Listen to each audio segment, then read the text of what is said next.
last night, it was basically for the lightweights who don't really follow sports, the influencers. Bronny and LeBron are playing, and it was good for their family. That's cool. And their business partners, and that's cool. And influencers and people that don't really watch the game, it will have zero impact.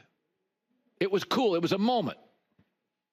First father-son duo. It was great. I get it. It was a moment. It'll have zero impact on the Lakers. In fact, if J.J. Redick is forced to play Bronny, it will hurt the team. I mean, you saw Ant Edwards looked at Bronny as a liability. Let's go attack him. Bronny is small. He's 6'1", and he's not a point guard. He's a 6'1" off guard.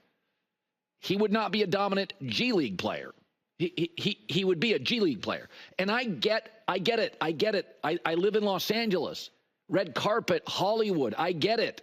I've said before, LeBron carried the league for 15 years. You're doing him a solid. The Lakers told other teams, don't draft Bronny. I get it. I had no animosity. I think it's fun. The Griffies, I'm a Seattle kid. The Griffies, the kid, dad and son play together. I get it. But if we're serious here, this is just fluff.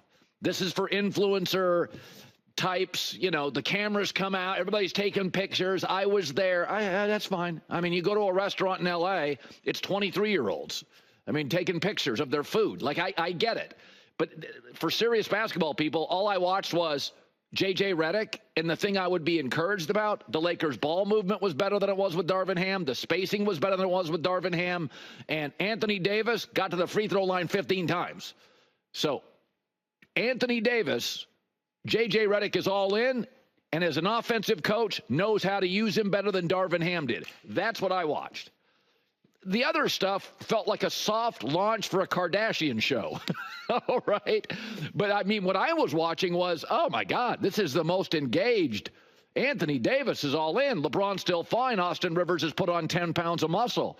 Dalton Connect, that's fun. Could he win Rookie of the Year? But all I cared about last night, and again, maybe I'm old school. I don't want to be grumpy old guy. The Bronny thing was cool for the family. Savannah, LeBron, the kids. It's a great moment. It's amazing. Let's not let it get in the way of stuff. I'm looking at J.J. Redick.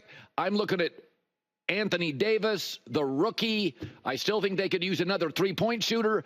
But in the end, I understand what last night was.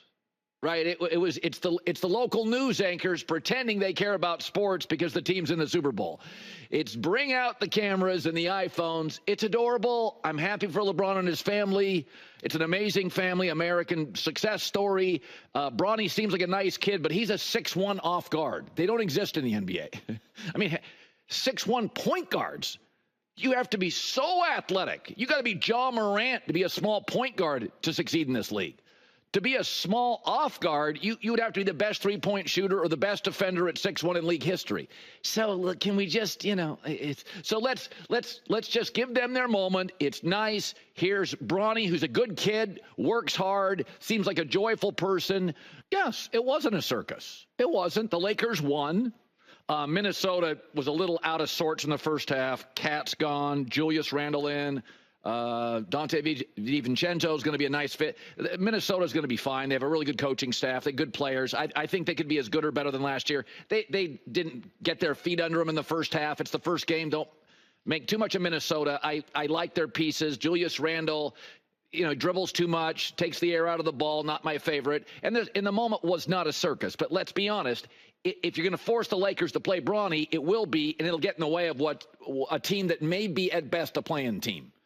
But J.J. Redick, I thought the spacing, the movement, and his use of Anthony Davis was fantastic. That's what I thought. Okay, so, well, if you watched the early game, it capped off what was another wonderful week for New York sports. The Giants are again hideous and hopeless. The Jets, what a shock. They've already fired a coach. They're a mess.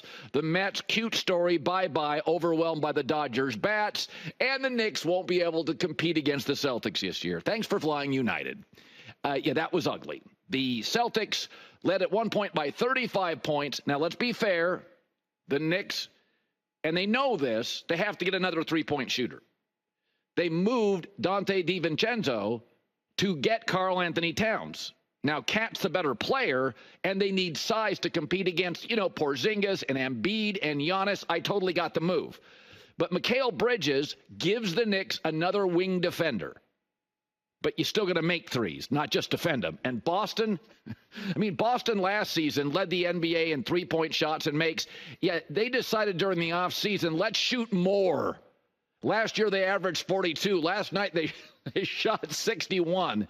And so you got a couple of new Knicks, and they're trying to kind of like Minnesota figure out what they are. And you have the returning champs, 1 through 8. There's nobody close to the Celtics in the league. Oklahoma City's good, 1 through 8. Denver, Minnesota. Denver was better a couple years ago, 1 through 8. That's why they won the title. The Knicks, 1 through 8, can't compete with the Celtics, 1 through 8. So they've got to add a piece. Maybe at the trade deadline that can go take a big swing. They'll defend the 3 better with Mikal Bridges. But what you were watching last night was a table saw and fresh wood. That wasn't competitive. And the Knicks will not beat the Celtics unless they go get another three-point shooter. And Dante DiVincenzo was that guy last year. But what I see last night is 2 things. Okay, so DiVincenzo's gone. That's going to be more pressure on Brunson. Because Mikal Bridges is not a playmaker. He's not a shot creator. He was at his best in Phoenix when they had Devin Booker, Chris Paul spacing. That's when he was at his best. So Brunson last year fell apart physically because the team was too Jalen Brunson dominant and centric. Well, now by losing Dante DiVincenzo, that's more pressure offensively on Brunson. And Isaiah Hartenstein, the big kid they sent to OKC, or that signed with OKC, he gave you about 8, 9, 10 points a night. Gritty, blue-collar, tough guy, high percentage. Those were freebie points. 8. They're all gone. And DiVincenzo catch and shoot threes. That's out the door. So you're going to need Karl Anthony Towns to give you 26 a night. And he'll have 32-point nights. And then he'll have 19-point nights, and he gets into his feelings. So I do feel like watching last night is they have to add another piece. Otherwise, it's going to become, hey, Jalen Brunson, save us.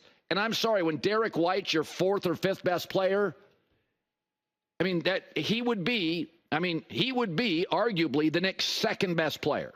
So this team, unless they get another shooter and score and consistency from Cat, and that's always been the issue. Cat's talent's great, consistency not so great. Sometimes gets a little weird in big spots, and then can be great in spots you don't need him.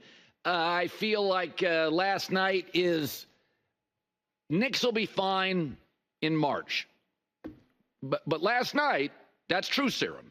That's how good the Celtics are 1 through 8 and how much you need Jalen Brunson to score 38 to even compete with Boston. For the record, the Celtics were 29 of 61 on threes. So they're not going to shoot that most nights. They may go 19 of 61. That would be closer to what teams would on average shoot. But 1 through 8, make no doubt, there's a real argument to be made that the only teams that can match up both ends of the floor against the Celtics are out west. I think OKC and Denver match up. Minnesota, let's wait and see on that. Dallas, hey, listen, if Kyrie, Clay, and Luka can get along, maybe they match up with threes. But right now, the Knicks have to add another shooter. And Mikal Bridges, we got to be honest here, he's not a shot creator. Okay, he can finish, but he's not a shot creator. So it's going to be very much on Jalen Brunson like it was last year. The good news is Brunson's a terrific player, better than anybody thought he would be in New York. And so that's good. Hi, everybody. It's me, Uncle Colin. Subscribe here to get the latest from the herd, including exclusive behind-the-scenes videos and more, wherever you may be, however you may be watching. Thanks again for making us part of your day.